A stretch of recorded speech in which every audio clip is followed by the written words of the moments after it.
नमस्कार. आज बघणार आहोत आपण सुक्या बोंबलाची चटणीच म्हणजे सुके लोक त्याला काड्या म्हणतात. पूर्वीच्या काळी पावसाळ्याच्या आधी सोडे, करंदी, काड्या ह्याची सगळी वर्षाची बेगमी केली जायची. तर जेव्हा सुके बोंबील आणले जायचे तेव्हा ते साफ करून तुकडे करून ठेवले जायचे.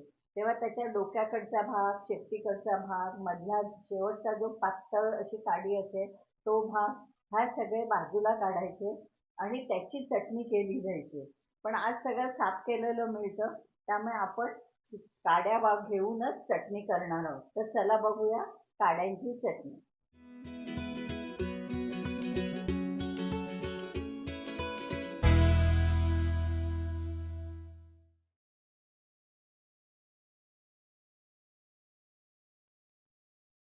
आपण 6 सुके बोंबील घेतलेत आणि त्याचे तुकडे करून घेतलेले आहेत.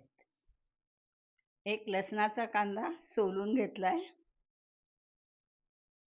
2 चमचे तिखट किंवा तुम्ही अख्ख्या मिरच्या लाल घेतल्या तर 8 लाल मिरच्या घ्यायच्या. 1 चमचा तेल, चवीप्रमाणे मीठ. आपण फ्राय पॅन गॅसवर ठेवलंय, गॅस पेटवलेला आहे. त्यात थोडं 1 चमचा तेल घालणार आहोत आणि ह्या तेलात आपण सुके बोंबील म्हणजेच काड्या परतून घेणार आहोत.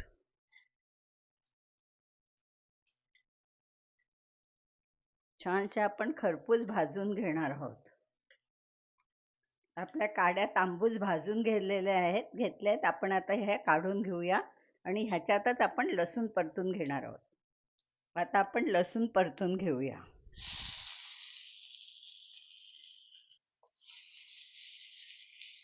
बरेच जण कच्चा लसूणही घालतात, पण अशा वेळेस कधी कधी खराब व्हायची भीती असते.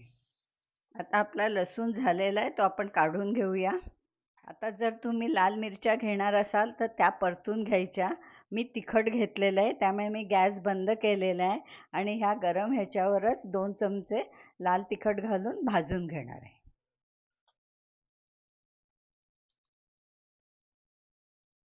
तवा गरम असल्यामुळे त्याच्यातच मी भाजून घेणार आहे. आपलं तिखट भाजून झालंय, ते आपण काढून घेऊया. गॅस घालवलेला आहे आपण आधीच. आता ह्यात आपण चवीप्रमाणे अगदी थोडं मीठ घालणार आहोत, कारण जे सुके बोंबील म्हणजेच काड्या आहेत त्याला मीठ जास्त असतं, ते खारे असतात, त्यामुळे नावापुरतं मीठ घालणार आहोत. आणि हे सगळं आपण मिक्सरमध्ये वाटून घेणार आहोत. आता आपण ही चटणी वाटून घेतली आहे. अशा प्रकारे आपली सुक्या बोंबलाचीच म्हणजे काड्यांची चटणी तयार आहे.